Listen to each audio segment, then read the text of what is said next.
bonke balijabulela besho ngasinye bethi miyekeni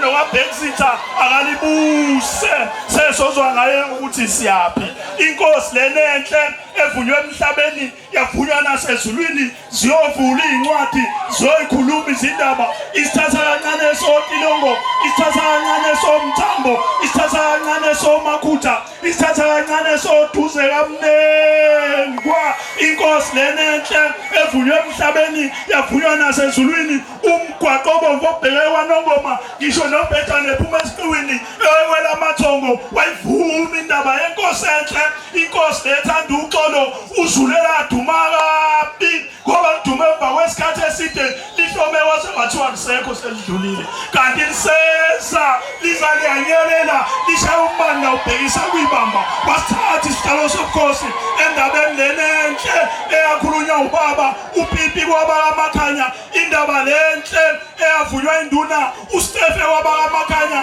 inkosi lenenhle ethanda uxolo umhlangano abawuhlanganisele enkantolo yasobona khona zabuya ithele ezinhle yaphela indaba yokuthi abasembo abasangeni esibayeni kaMakhanya kukhulu obona isizwe samaKhanya inkosi lenenhle ehambe ngendlela zonke iyakaNongoma iyovuselela ubuhlobo phakathi kwesizwe samaNguni kanye nesizwe samaZulu indaba lenhle ekhulunywe kuzo zonke indaba bayede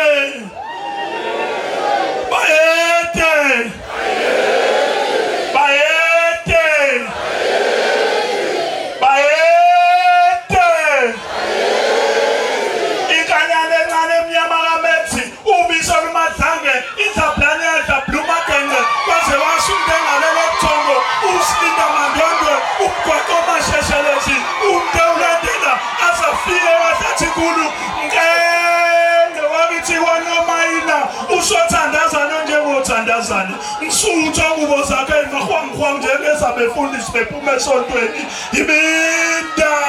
baye